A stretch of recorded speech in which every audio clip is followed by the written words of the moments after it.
का जो हमारा लेक्चर है उसमें हम लोगों ने पढ़ना है मोनोअमाइन ऑक्सीडेज इनहिबिटर। ठीक है। आप लोगों के ज़हन में आ रहा होगा कि मोनोअमाइन ऑक्सीडेज ये बेसिकली होता क्या है। ठीक है। सबसे पहले तो आपके ज़हन में ये चीज़ आनी चाहिए कि मोनोअमाइन ऑक्सीडेज है क्या। आया कि ये कोई एंजाइम है या कोई न्यूरोट्रांसमीटर है, क्या चीज़ है, इसकी इनहिबिशन हम क्यों करवाते हैं, ये चीज़ आपके ज़हन में आनी चाहिए। ठीक है। अब सबसे पहले ये कि मोनोअमाइन ऑक्सीडेज एक एंजाइम है जो कि नेचुरली हमारी बॉडी के अंदर प्रेजेंट होता है। ठीक है। मोनोअमाइन ऑक्सीडेज करता क्या है नेचुरली, अगर हम इसका मैकेनिज्म ऑफ एक्शन देखें तो मोनोअमाइन ऑक्सीडेज क्या करता है, जब न्यूरोट्रांसमीटर्स जैसे कि सेरोटोनिन या नॉरएपिनेफ्रिन जो कि हमारे पास ब्रेन के अंदर रिलीज हो रहे होते हैं, उसका एक हद तक जब जैसे ही वो एक हद तक रिलीज होते हैं ना, एक एक लेवल ऐसा आता है कि वो बहुत ज्यादा रिलीज होना शुरू हो जाते हैं। और जब हमारी बॉडी के अंदर उसकी नीड खत्म हो जाती है न्यूरोट्रांसमीटर की, तो फिर क्या होता है कि मोनोमाइन ऑक्सीडेज एक ऐसा एंजाइम है जो कि साइनेप्टिक लेफ्ट के पास जाता है और वहां पे जाके क्या करता है कि जो नॉरएपिनेफ्रिन और जो सेरोटोनिन वगैरह जो न्यूरोट्रांसमीटर्स हैं उनको उनकी ब्रेकडाउन शुरू करवा देते हैं। जैसे ही उनकी ब्रेकडाउन शुरू करवाएगा तो उस ब्रेकडाउन से ये जो मोनोमाइन ऑक्सीडेज एंजाइम की ब्रेकडाउन की वजह से क्या होगा कि वो जो न्यूरोट्रांसमीटर्स हैं वो यूरिन के अंदर क्या हो जाएंगे, एक्सक्रीट आउट हो जाएंगे, या फिर वो रीअपटेक के थ्रू जो है वो दोबारा से क्या हो जाएंगे, रिस्टोर हो जाएंगे प्री साइनेप्टिकली। ठीक है। जबकि मोनोमाइन ऑक्सीडेज बेसिकली सिंपल ये करता है कि वो ब्रेक डाउन करता है नॉरएपिनेफ्रिन और सेरोटोनिन जितने भी न्यूरोट्रांसमीटर हैं उनकी ब्रेक डाउन करवा के वो जो मेटाबोलाइट्स होते हैं उसको यूरिन के थ्रू एक्सक्रीट करवा देता है। ठीक है। एक ये जो मोनोमाइन ऑक्सीडेज है ना, ये बेसिकली 3 जगह पे पाया जाता है। ठीक है। ये आप लोग साथ साथ लिख लें। ठीक है। एक्स्ट्रा पॉइंट्स हैं।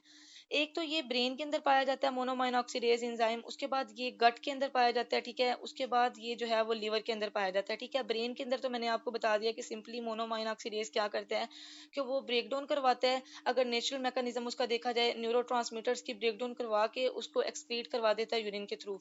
ठीक है। एक ये क्या करता है गट और लिवर के अंदर बेसिकली क्या करता है। ठीक है। गट के अंदर ये क्या करता है कि कोई भी ऐसा फूड है जिसके अंदर टायरामीन पाया जाता है। ठीक है।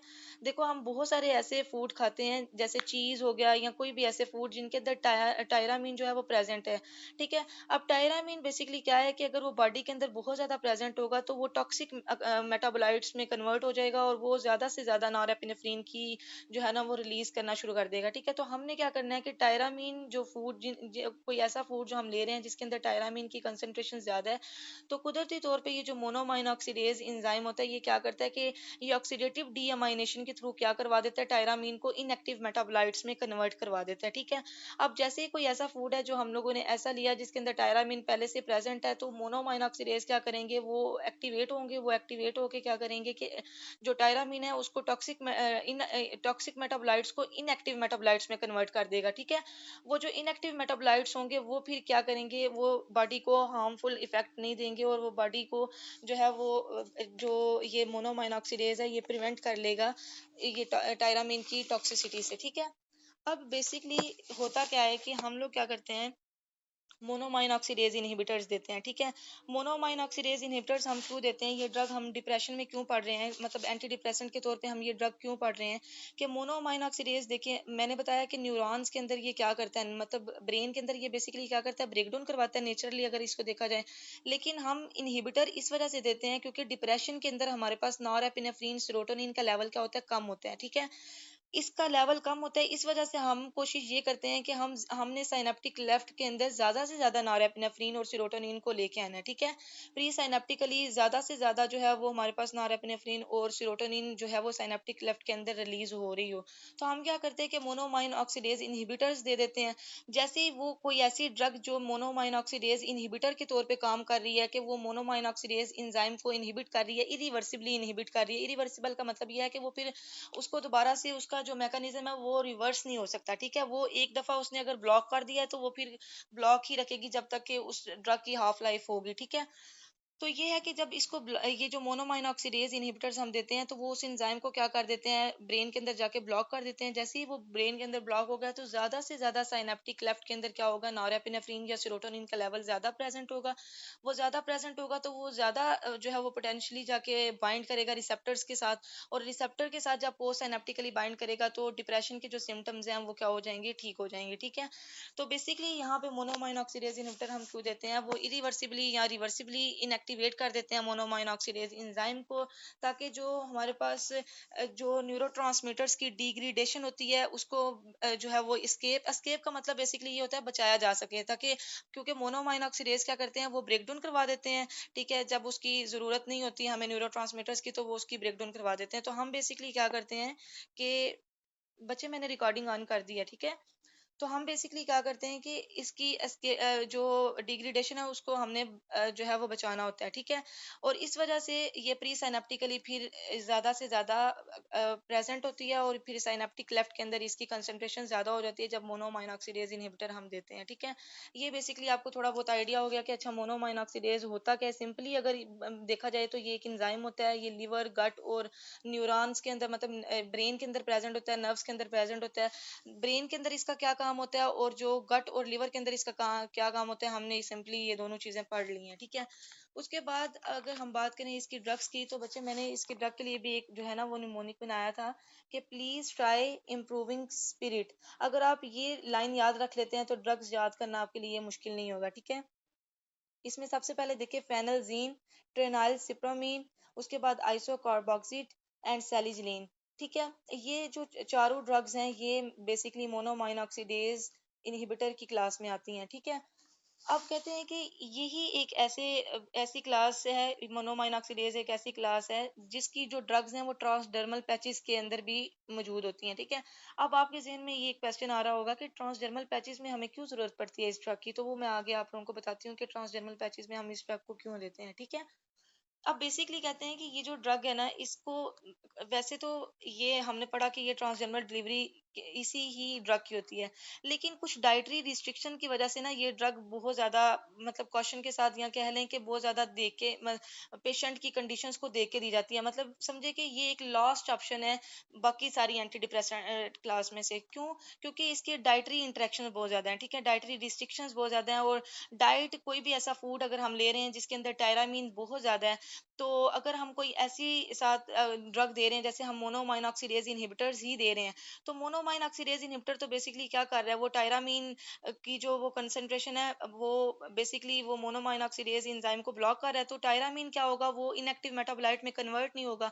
तो अगर कोई ऐसा फूड इस ड्रग के साथ दिया जाए जिसके अंदर टायरामीन प्रेजेंट होगा, तो टायरामीन फिर क्या होगा, वो टॉक्सिक मेटाबोलाइट में कन्वर्ट हो जाएगा, वो उसकी मेटाबॉलिज्म होगी नहीं, तो वो टॉक्सिकली अकोमुलेट होना शुरू हो जाएगा। जितना ज्यादा वो बॉडी के अंदर अकोमुलेट होगा तो वो उसका फिर वो क्या करता है कि जब टायरामिन बहुत ज्यादा बॉडी के अंदर अकोमुलेट होता है तो वो ब्लड स्ट्रीम के अंदर जाके नॉरएपिनेफ्रिन के लेवल को बहुत ज्यादा कर देता है, ठीक है। एक्सेसिव नॉरएपिनेफ्रिन जब रिलीज होता है तो ऑर्थोस्टेटिक ये जो हाइपर टेंसिव क्राइसिस होते हैं ना, ये वाले जो सिम्टम्स हैं ये एटीआर आना शुरू हो जाते हैं, ठीक है। तो हमने बड़ी प्रिकॉशनरी इस ड्रग को यूज करना होता है, ठीक है। अब मैंने आपको ये सारी चीजें बता दी हैं कि मोनोमाइन ऑक्सीडेज होता क्या है और ये बेसिकली ब्रेन के अंदर क्या करता है, ठीक है। साइनेप्टिक वेसल्स के अंदर फिर इसकी जो है वो ज्यादा से ज्यादा ये जो है वो न्यूरोट्रांसमीटर की रिलीज को इनहेंस करता है। ये चीजें हमने पढ़ ली हैं, ठीक है। मैकेनिज्म ऑफ एक्शन की अगर बात करें तो मैकेनिज्म में वो यही चीज कहते हैं कि ये जो इसमें सबसे पहले कहते हैं कि इंडिविजुअल अगर बात करें तो जो फेनलजीन है ये बेसिकली क्या करती है। फॉर एग्जांपल एक ऐसा पेशेंट है जो फेनलजीन ले रहा है, ठीक है। फेनलजीन बेसिकली क्या करती है, ये मोनोमाइन ऑक्सीडेज एंजाइम के साथ एक ना स्टेबल कॉम्प्लेक्स बना लेती है। जैसे ही वो स्टेबल कॉम्प्लेक्स बनाएगी तो वो इरिवर्सिबली इनएक्टिवेट कर देगी ब्रेन के अंदर मोनोमाइन ऑक्सीडेज को, ठीक है। इरिवर्सिबल का मतलब क्या है कि वो दोबारा मोनोमाइन ऑक्सीडेज रिवर्सिबल कोई भी ऐसी अगर हम ड्रग देते हैं कि जिससे रिवर्सिबल हो सकता है, हम अगर देंगे भी तो ये इरिवर्सिबली इनएक्टिवेट हो जाएगा, ठीक है। तो उसके बाद जब इरिवर्सिबली ये ब्रेन के अंदर इनएक्टिवेट हो जाएगा तो जो ज्यादा से ज्यादा जो नॉरएपिनेफ्रिन और सीरोटोनिन है वो हमारी जो साइनेप्टिक लेफ्ट है उसके अंदर रिलीज होना शुरू हो जाएगा, ठीक है। जब वो ज्यादा रिलीज होगा तो उसका मतलब ये है कि हमारे पास सब्सिक्वेंट डिफ्यूजन होना शुरू हो जाएगी। सब्सिक्वेंट डिफ्यूजन का मतलब ये है कि ज्यादा से ज्यादा नॉरएपिनेफ्रिन और सीरोटोनिन क्या होगा, वो पोस्ट साइनेप्टिकली रिसेप्टर्स के ऊपर जाके बाइंड करना शुरू कर देगा। जितना ज्यादा वो बाइंड करेगा उतनी न्यूरोट्रांसमिशन उसकी इनहेंस होगी और वो डिप्रेशन के सिम्टम्स को क्या कर देगा, ट्रीट कर देगा, ठीक है। ये बेसिकली इसका मैकेनिज्म है, ठीक है। उसके बाद अगर बात की जाए तो कहते हैं कि मोनोमाइन ऑक्सीडेज जो होते हैं ना वो इनहिबिट कर देते हैं जो मोनोमाइन ऑक्सीडेज एंजाइम होता है लिवर और गट के अंदर, ठीक है। अगर तो ये लिवर और गट के अंदर भी ये एंजाइम अगर फॉर एग्जांपल देखो अब मैं आपको इसकी एग्जांपल इस चीज से देती हूँ। आप फर्ज करो कि आप एक ऐसी ड्रग दे रहे हो जो कि मोनोमाइन ऑक्सीडेज इनहिबिटर है, जिसके अंदर हम मिसाल ले लेते हैं जैसे फेनलजीन है, ठीक है। आपने फेनलजीन एक पेशेंट को दी, इमेजिन करो आप दे रहे हो एक पेशेंट को फेनलजीन। अब आप दे रहे हो उसको ओरली टैबलेट की फॉर्म में दे रहे हो। अब अगर आप टैबलेट की फॉर्म में उस ड्रग को दे रहे हो तो क्या होगा कि वो जो ड्रग है वो ज्यादा से ज्यादा क्या होगा कि वो ब्लड स्ट्रीम के अंदर जाएगी, और वो गट के मतलब क्योंकि वो ऑब्वियसली बात है जीआईटी से उसकी एब्जॉर्प्शन होनी है। एक तो वो ठीक है ब्लड ब्रेन बैरियर को क्रॉस करके ब्रेन पे भी जाके उसका इफेक्ट होगा, और ब्रेन के ऊपर उसका इफेक्ट अच्छा होगा कि जी वो न्यूरोट्रांसमीटर की जो है वो सिंथेसिस मतलब उसकी जो स्टोर है उसको इंक्रीज कर रहा है, ठीक है। मतलब उसके स्टोर को इंक्रीज कर रहा है ताकि ज्यादा से ज्यादा साइनेप्टिक लेफ्ट के अंदर हमारे पास नॉरएपिनेफ्रिन सेरोटोनिन का लेवल इंक्रीज हो जाए। जबकि दूसरी तरफ ये क्या करता है कि अगर हम लोग फेनल्जीन को साथ ही अगर ओरली दे रहे हैं और जीआईटी पे गट के ऊपर अगर इसका इफेक्ट हो, तो ऑब्वियसली बात है कि वहां पे भी ये मोनोअमाइन ऑक्सीडेज जो है उस एंजाइम को इनहिबिट करेगी ये ड्रग। अब उस एंजाइम को जब यहाँ पे इनहिबिट करेगी तो कोई ऐसा पेशेंट है जो साथ ही इस ड्रग को लेने के साथ साथ कोई ऐसा फूड ले रहा है जिसके अंदर टायरामीन बहुत ज्यादा है, ठीक है। अब टायरामीन कंटेनिंग फूड एक पेशेंट ले रहा है और उसके साथ ही हमने मोनोमाइन ऑक्सीडेज इनहिबिटर ड्रग भी दे दिया। अब मोनोमाइन ऑक्सीडेज तो ऑब्वियसली बात है ब्लॉक कर देगी मोनोमाइन ऑक्सीडेज को, एंजाइम को। तो मोनोमाइन ऑक्सीडेज जब ब्लॉक हो जाएगा तो टायरामीन जो है वो इनएक्टिव मेटाबोलाइट में कन्वर्ट नहीं होगा। तो जीआईटी के ऊपर अगर हम ये ड्रग देते हैं तो जीआईटी के ऊपर इसके एडीआरस आते हैं, ठीक है। तो इस वजह से टायरामीन फिर ज्यादा से ज्यादा अकोमुलेट टॉक्सिकली अकोमुलेट होना शुरू हो जाएगा, और फिर वो जो है वो हाइपरटेंसिव क्राइसिस के जो है वो एडीआरस देगा, जिसके अंदर वो फिर ओसिपिटल हेडिक, उसके बाद stiff neck, tachycardia, nausea, hypertension, cardiac arrhythmia, seizure और स्ट्रोक, इस तरह की बहुत सारी कंडीशंस फिर उस पेशेंट के ऊपर आना शुरू हो जाती हैं, ठीक है। इसलिए कहते हैं कि कोई भी ऐसा पेशेंट जिसको मोनोमाइन ऑक्सीडेज इनहिबिटर दे रहे हैं तो कोशिश ये करनी है कि टायरामीन कंटेनिंग फूड नहीं साथ देना, ठीक है। डाइट में आपने इस चीज का याद रखना है कि कोई भी ऐसा फूड, कोई ऐसी चीज नहीं देनी जिसके अंदर टायरामीन थोड़ी सी भी कंसंट्रेशन के अंदर प्रेजेंट हो, ठीक है। जैसे टायरामीन कौन कौन से फूड में हो सकता है, टायरामीन ये जो फिश फिश वगैरह होती है ना, पिकल्ड या स्मोक्ड फिश होती हैं, या रेड वाइन या मीट या एज्ड चीज होती हैं, इनके अंदर ज्यादातर टायरामीन की कंसंट्रेशन ज्यादा होती है। तो हमने इन फूड्स को अवॉइड करना है, ठीक है। बाकी यहाँ पे बात की है कि ये जो हमारे पास सैलिजलीन एक ऐसी ड्रग है, ठीक है। कहते हैं कि मैंने आपको बोला था कि अभी मैंने पहले आपको इनिशियली बताया कि मैं आपको बताऊंगी कि ट्रांसडर्मल पैचेस के अंदर ये ड्रग क्यों दी जाती है। देखो मैंने बोला कि ओरली अगर इस ड्रग को देते हैं तो जीआईटी के ऊपर भी इसके इफेक्ट आते हैं, तो जो ब्रेन के ऊपर तो इसका इफेक्ट ठीक है, लेकिन जीआईटी के ऊपर इसका इफेक्ट नहीं ठीक इस ड्रग का। तो हम क्या करते हैं कि ट्रांसडर्मल पैचेस के थ्रू ना इस ड्रग को देते हैं। ट्रांसडर्मल पैचेस का मतलब ये है कि पैचेस को स्किन के ऊपर लगाया जाता है, वो स्किन के ऊपर जो है ना वो सुपरफिशियली वो ऑब्जॉर्ब होते हैं, और वो डायरेक्ट जो है ना वो फर्स्ट पास मेटाबॉलिज्म को क्या कर देते हैं, बाईपास कर देते हैं उनका। वो फिर गट और लिवर से वो बाईपास नहीं होते, ठीक है। उनकी फर्स्ट पास मेटाबॉलिज्म नहीं होती, तो मेजोरिटी में वो क्या करते हैं कि वो ज्यादातर ब्रेन के अंदर जाके सिर्फ इनहिबिट करते हैं मोनोमाइन ऑक्सीडेज को, ठीक है। गट और लिवर के ऊपर फिर इनका इफेक्ट नहीं होता। इसीलिए कहते हैं कि ये जो सैलिजलीन एक ऐसी ड्रग है जो ट्रांसडर्मल डिलीवरी मतलब पैचेस में ये हमारे पास अवेलेबल होती है। जब पेशेंट को हम ये वाली ट्रांसडर्मल डिलीवरी पैचेस में ये ड्रग देते हैं तो ये क्या करती है कि इसका जो गट के ऊपर या लिवर के ऊपर इसका इफेक्ट कम होता है, और ये जो है ज्यादा से ज्यादा सिर्फ जाके मेनली ब्रेन के ऊपर जाके काम करती है, और ब्रेन में ये क्या करती है मोनोमाइन ऑक्सीडेज एंजाइम को इनहिबिट कर देती है। वहां पे इनहिबिट करेगी तो ब्रेकडाउन कम हो जाएगी, और ज्यादा से ज्यादा नॉरएपिनेफ्रिन और सेरोटोनिन साइनेप्टिक लेफ्ट में प्रेजेंट होगा, ठीक है। ये सिंपल चीजें थी, हमने मैकेनिज्म पढ़ लिया।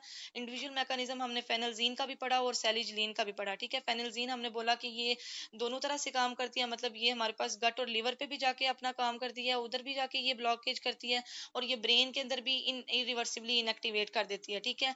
उसके बाद अगर सैलिजलीन की हमने बात की तो हमने बोला कि सैलिजलीन जो है वो ट्रांसडर्मल डिलीवरी पैचेस के अंदर हमारे पास मौजूद होता है। तो अगर पैचेस लगाएंगे तो वो सिंपली सिर्फ ब्रेन पे जाके अपना फंक्शन परफॉर्म करेंगी, लिवर और गट के अंदर क्योंकि बाईपास कर देंगे फर्स्ट पास मेटाबॉलिज्म को, इस वजह से इनका लिवर और गट पे इतना ज्यादा इफेक्ट नहीं होता, ठीक है। इस वजह से ये सेफेस्ट समझी जाती हैं।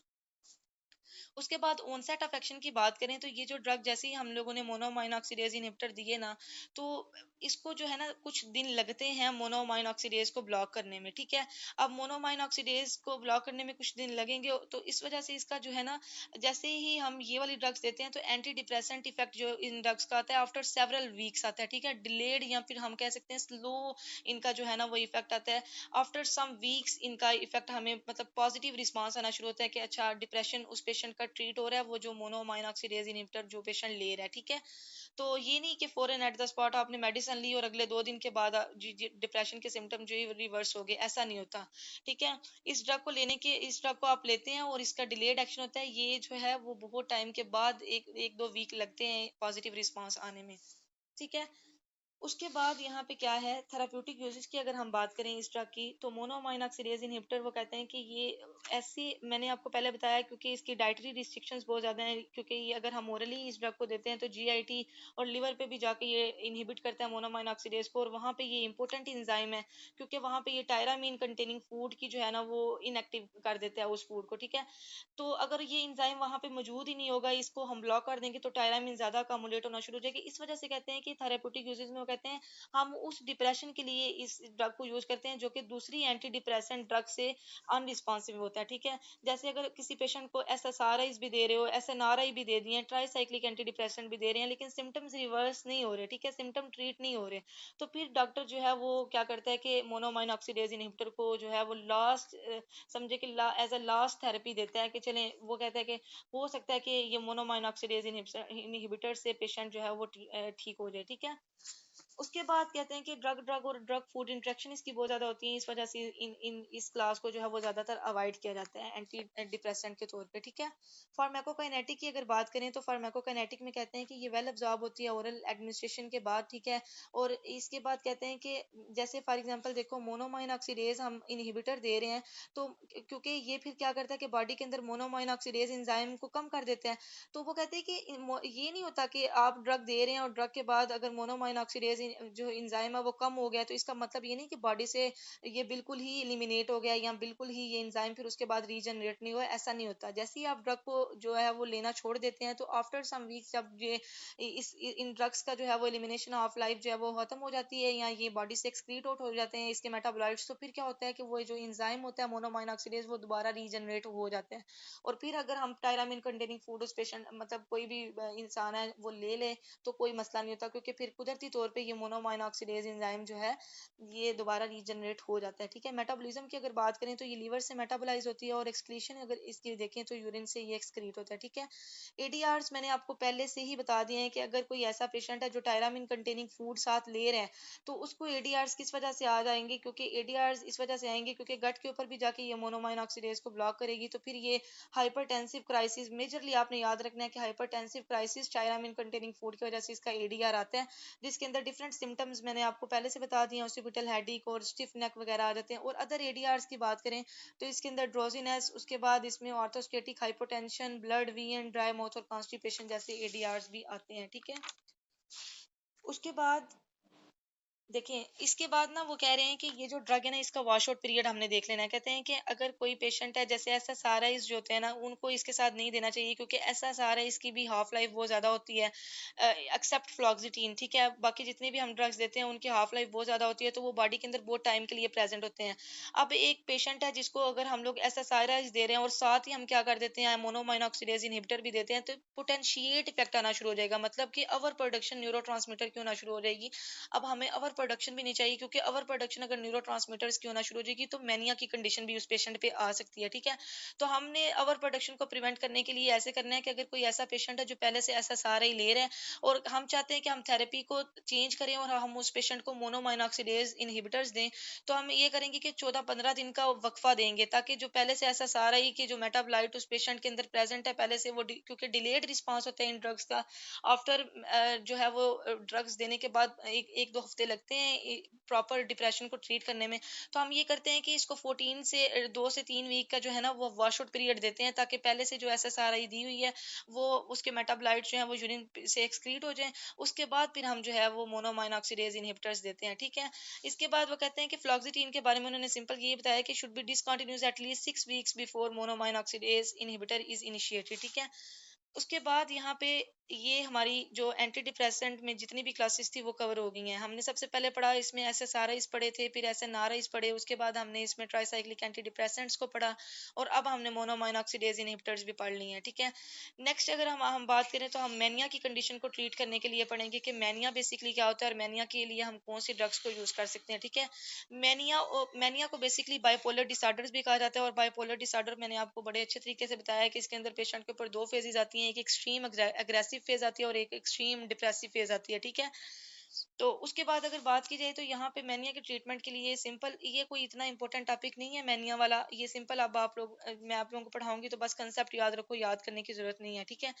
मैनिया के लिए कहते हैं कि लिथियम को यूज किया जाता है, और लिथियम एक साल्ट होता है जो कि एक्यूटली या फिर प्रोफाइलेटिकली जो है ना बाइपोलर डिसऑर्डर को ट्रीट करने के लिए यूज किया जाता है। लाइक कह लें कि प्रोफाइलेटिक का मतलब ये है कि अगर कोई ऐसा पेशेंट है कि जिसको लगता है कि बाइपोलर डिसऑर्डर हो सकता है, तो हम पहले से ही लिथियम साल्ट्स दे देंगे ताकि जो डिसऑर्डर है इसको प्रिवेंट किया जा सके। ठीक है। प्रोफाइलेटिकली मैनेज करते हैं बाइपोलर डिसऑर्डर को।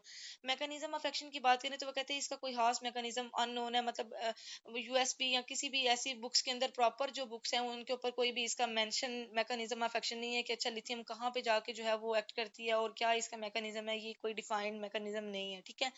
थेराप्यूटिक इंडेक्स की बात करें तो कहते हैं कि ये एक थेराप्यूटिक इंडेक्स की ड्रग है। मतलब ये कि ये जो लिथियम अगर हम देते हैं तो लिथियम की स्मॉल कंसंट्रेशन भी अगर थोड़ी सी अगर फॉर एग्जांपल हम दे रहे हैं ना, अगर हम पेशेंट को थोड़ी कंसंट्रेशन में ये ड्रग दे रहे हैं, तो अगर स्मॉल कंसंट्रेशन से थोड़ा बहुत भी इंक्रीज कंसंट्रेशन में हो गया तो क्या होगा कि हमारे पास जो प्लाज्मा लेवल है ड्रग का वो टॉक्सिक लेवल पे जा सकता है। ठीक है। इस वजह से हमने एरिया अंडर द कर्व जो होता है उसको मेंटेन करना होता है, प्लाज्मा लेवल को मेंटेन करना होता है, मिनिमम इफेक्टिव कंसंट्रेशन से मिनिमम टॉक्सिक कंसंट्रेशन के दरमियान ड्रग के लेवल को मेंटेन करने के लिए हमने नैरो नैरो जो थेराप्यूटिक इंडेक्स होती है ना उन ड्रग्स को स्पेसिफिकली बड़े ही ध्यान से देना होता है, और उनकी डोज को जो है ना वो बड़े अच्छे तरीके से मॉनिटर करना होता है ताकि डोज इधर उधर ना हो और जो है ये टॉक्सिसिटी क्रिएट ना हो जाए इन ड्रग्स की। ठीक है। एडीआर्स की बात करें तो ये जो लिथियम है इसके एडीआर्स में उन्होंने यही बोला कि हेडिक, ड्राई माउथ, उसके बाद पोलीडिप्सिया, पोलीयूरिया, पोलीफेजिया, जीआईटी डिस्ट्रेस, उसके बाद इसमें हेनोटेमर्स वगैरह आ जाते हैं, डिजीनेस, फटीग और डर्माटोलॉजी के रिएक्शंस भी हो सकते हैं। ठीक है। ये आप एडीआर सिंपल बस याद रख लो। ठीक है। एक्सक्रीशन की बात करें तो ये ज्यादातर किडनी से एक्सक्रीट होती है ये ड्रग, और लिथियम के बारे में उन्होंने ये भी बोला कि ये जो लिथियम साल्ट होता है ना ये बाइपोलर डिसऑर्डर्स जैसे मैनिया के जो डिसऑर्डर्स होते हैं ना उसको ट्रीट करने के लिए ये 60 to 80% इफेक्टिव होता है। ठीक है। उसके बाद कहते हैं कि लिथियम जो होता है ये टॉक्सिक भी होता है, मैंने आपको पहले ही बताया, क्योंकि ये नैरो थेराप्यूटिक इंडेक्स की ड्रग है, इस वजह से ये टॉक्सिसिटी इसकी हो सकती है। ठीक है। अदर भी अगर इसके अंदर देखें, मैंने पहले आपको बताया कि ये नैरो थेराप्यूटिक इंडेक्स ड्रग है, अगर थोड़ा बहुत भी प्लाज्मा लेवल इस ड्रग का ज्यादा हो गया अपनी डोज से ज्यादा, तो क्या हो सकता है कि और बहुत सारे एडीआर आ सकते हैं, जैसे अटेक्सिया आ सकता है, स्लर्ड स्पीच आ सकती है, कोर्स ट्रिमर आ सकते हैं, कन्फ्यूजन और कन्वलियंस वगैरह आ सकती हैं। ठीक है। उसके बाद इसके इसमें जो है ना मैनिया को ट्रीट करने के लिए और भी डिफरेंट तरह की क्लासेस की ड्रग्स को यूज किया जाता है, जैसे एंटी एपिलेप्टिक ड्रग्स को यूज किया जाता है। हम एंटी एपिलेप्टिक ड्रग्स को बहुत डिटेल में इंशाल्लाह पढ़ेंगे, और आप लोगों को ये जो यहाँ पे मेंशन है ना कार्बामेज़पीन, वेलपोरिक एसिड, ये बहुत ज्यादा पीयू के लिहाज से इंपॉर्टेंट ड्रग्स भी हैं, इंशाल्लाह इसको हम नेक्स्ट पढ़ेंगे भी। तो कहते हैं कि ये जो कार्बामेज़पीन, वेलपोरिक एसिड और लेमोट्रिजीन वगैरह होती है ना ये भी मूड को स्टेबलाइज करती हैं और बाइपोलर डिसऑर्डर के अंदर ये भी यूज की जाती हैं। ठीक है। एंटीसाइकोटिक ड्रग्स भी यूज की जाती हैं बाइपोलर डिसऑर्डर को ट्रीट करने के लिए, और इसके अंदर भी डिफरेंट एटिपिकल एंटीसाइकोटिक ड्रग्स को यूज किया जाता है, जिसके अंदर क्विटियापिन, उसके बाद लोरेसिडोन और इसका जो कम्बिनेशन होता है ना ओलेंजापिन और फ्लॉक्सिटिन के साथ, ये भी बाइपोलर डिप्रेशन को ट्रीट करने के लिए इन ड्रग्स के कम्बिनेशन को यूज किया जाता है। बच्चे यहाँ पे ये टॉपिक हमारा एंड होता है। इसके अंदर हम लोगों ने सिंपल जो ज्यादा जो इंपॉर्टेंट चीजें हैं वो ये था कि एसएसआरआईज और एसएनआरआईज, ट्राइसाइक्लिक एंटी डिप्रेसेंट्स, और उसके बाद जो मोनोमाइन ऑक्सीडेज इनहिबिटर्स हैं। बाकी ये जो मैनी है ये सिंपल बस आपको कॉन्सेप्ट आना चाहिए, ये पेपर पॉइंट ऑफ व्यू के लिहाज से इंपॉर्टेंट नहीं है। ठीक है। यहाँ पे ये हमारा चैप्टर यहाँ पे कंप्लीट हो गया। इंशाल्लाह नेक्स्ट हम जो चैप्टर शुरू करेंगे वो बच्चों की डिमांड है कि एंटीवायरल शुरू करें। तो जितने भी बच्चे यहाँ प्रेजेंट है वो मुझे सजेशन दे कि आप लोगों को कीमोथेरेपी में से कौन सा टॉपिक मुश्किल लगता है, तो हम वो वाला टॉपिक शुरू करेंगे। ठीक है। अगर आप लोगों को एंटी कैंसर जो है वो मुश्किल लगता है तो एंटी कैंसर शुरू कर लेंगे, अगर आपको एंटी वायरल मुश्किल लगता है तो हम एंटी वायरल कर लेंगे। ठीक है। या कोई भी ऐसा टॉपिक मैम कीमोथेरेपी में से। कैंसर ज्यादा टफ है। जी बच्चे कौन सा टॉपिक? Anti ma'am cancer. हाँ जी, कह रही कैंसर वैसे हाँ। इम्पोर्टेंट भी है, तो चले ठीक है, एंटी कैंसर हम इंशाल्लाह कल से हम एंटी कैंसर स्टार्ट कर लेते हैं, ठीक है। Okay ma'am. ओके मैम, चलो, थैंक यू। आप लोगों को समझ आ गई है? जी मैम समझ आ गई है। अच्छे तरीके से पॉइंट्स समझ आए हैं ना? मैम मोनोमाइनऑक्सीडेज का आपको पता चल बैड कि एंजाइम माइंड। बेसिकली होता क्या है और नेचुरली बिल्कुल ये क्या मैम। करता है, और हमने इसको जी इनहिबिट मैम सब करना होता है, और क्या इसका मतलब तीन तरह से ये बॉडी के अंदर काम करता है, ये ब्रेन में भी, लीवर और गट के अंदर इसका क्या फंक्शन होता है, क्यों फिर डाइटरी रिस्ट्रिक्शन है, जी ये मैम। सारे क्वेश्चन मैंने आप लोगों से कल पूछने हैं इंशाल्लाह।